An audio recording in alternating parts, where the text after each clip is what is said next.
This island in the Bahamas is home to an abandoned castle built by a Nazi supporter.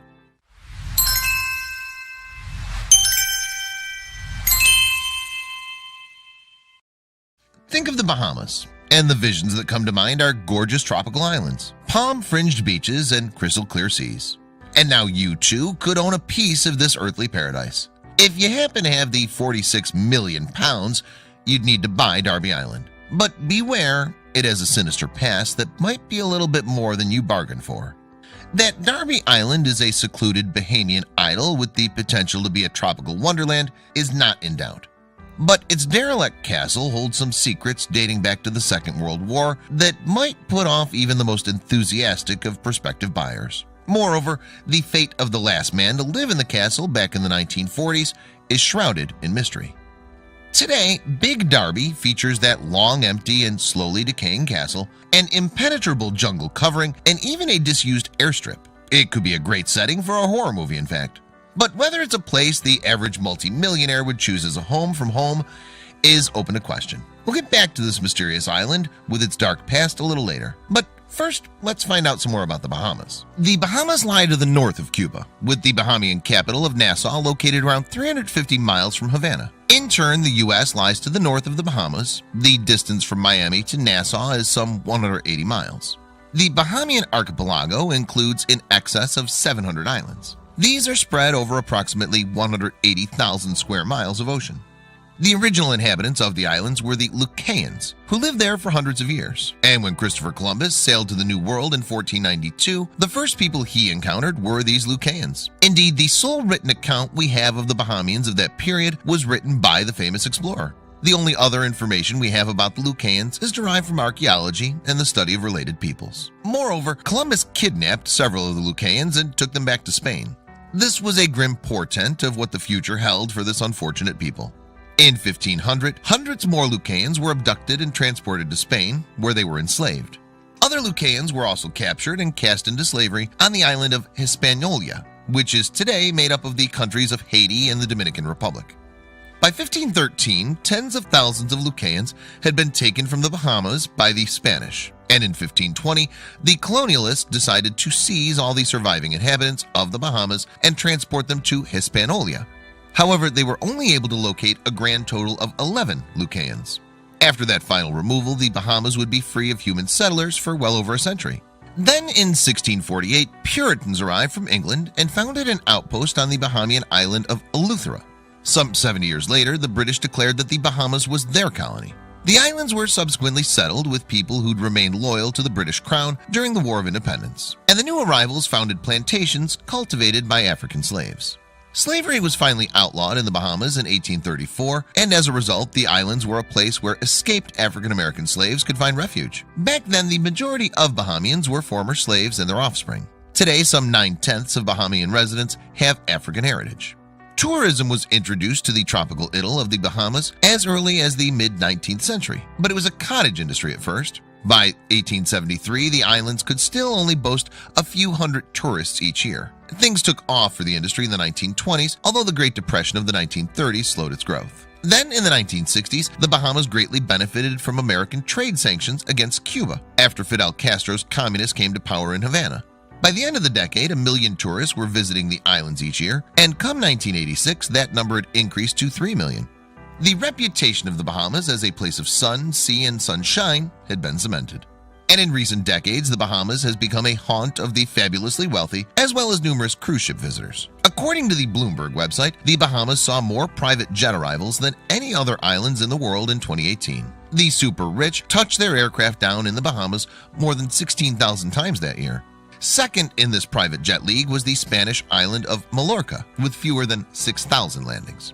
As for those with the deepest pockets, what could be more desirable than your own private island to complement your private jet? Well, that's where Big Darby, with its 46 million pound price tag, comes in. You can be sure this Bahamian retreat is in the right neighborhood, with the likes of Faith Hill, Nicolas Cage, and David Copperfield all owning nearby real estate. So now let's find out what you'd get for your 46 million pounds.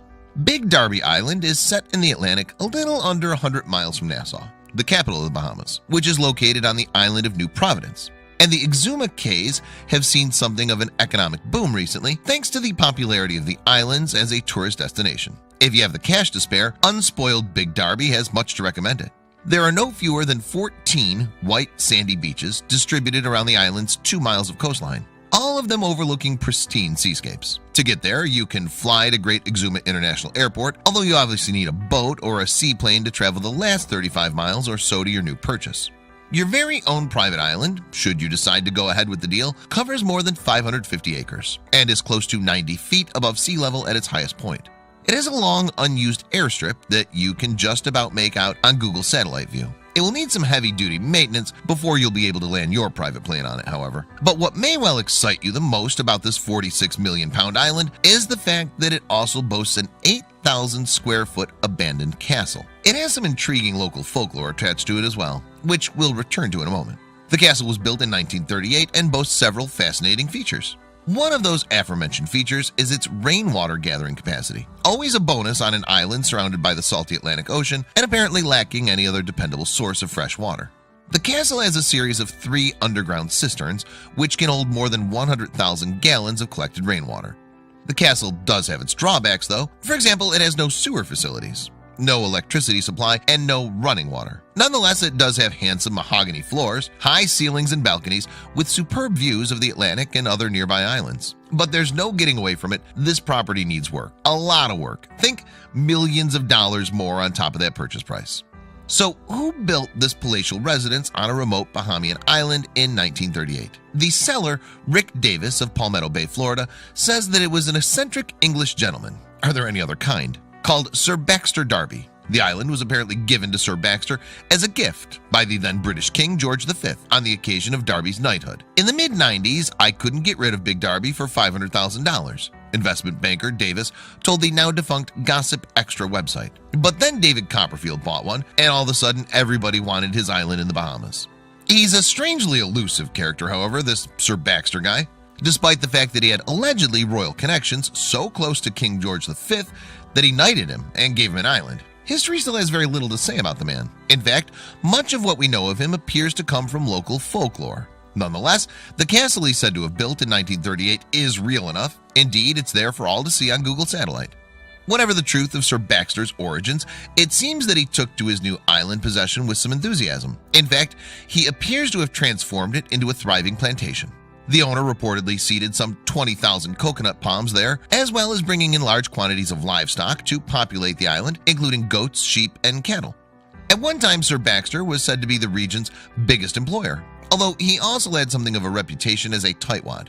He maintained a top-class radio post at his home and even had a small factory producing wicker furniture. But it seems that it was some of his other rumored activities that were to be his downfall.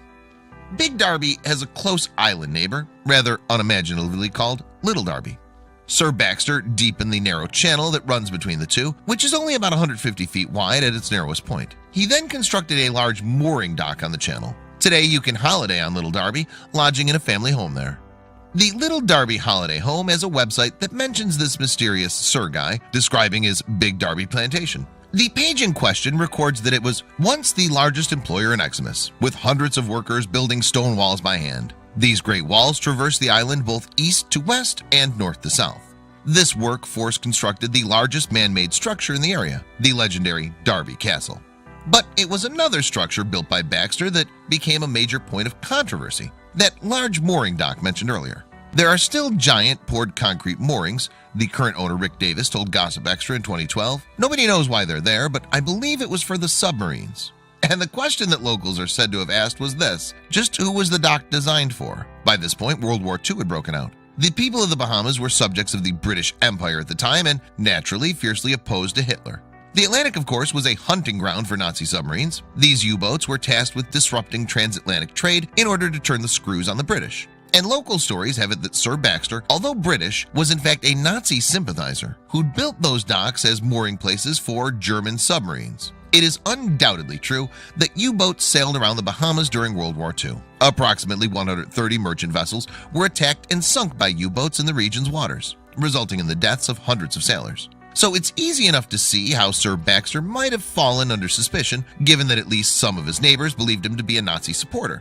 There's no firm evidence, however, that any German submarine ever docked or even came close to Big Darby. But local rumors had it that Sir Baxter signaled passing German submarines from the rooftop of his castle to guide them to his island. And local folklore even recalls that an angry crowd of citizens accosted Sir Baxter. Remember, at the time the Bahamas were still part of the British Empire, so people would have little sympathy for anyone allegedly working with the Germans during the Second World War.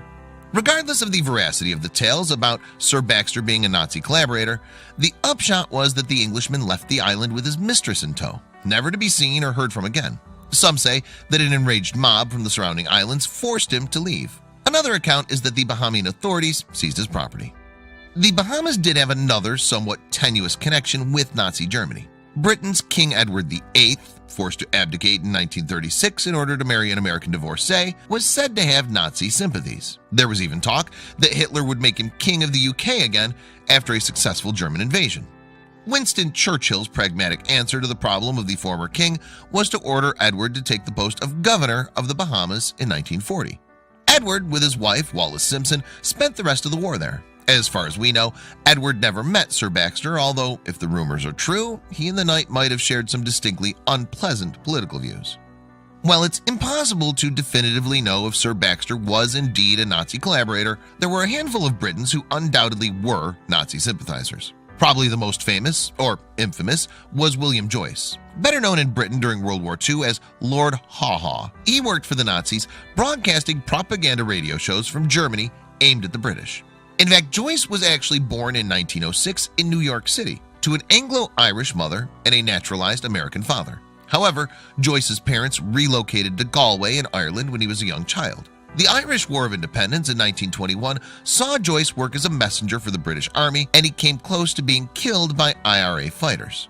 After his escapades in Ireland, Joyce moved to England, where he became involved in fascist politics. In 1939, he relocated again, this time to Nazi Germany. There he started his broadcasts and earned the disparaging nickname of Lord Haw Haw because of his particular enunciation. In fact, it seems that many British listeners tuned in for the entertainment value of Joyce's ludicrous propaganda. The British Army subsequently arrested Joyce in May 1945 as the war ended. He was sent back to Britain and there stood trial as a traitor to his country. Found guilty of high treason, he was hanged in a London prison in 1946. Thus, if Sir Baxter really was a British sympathizer of the Nazis, he wasn't entirely alone. So if you're in the market for a Bahamian bolt hole complete with a castle built by an English aristocrat and you happen to be a multimillionaire, then perhaps you should think about buying Big Darby. As the seller Rick Davis says, those who like white sand beaches, clear ocean, peace, and a stable government, then it's for you.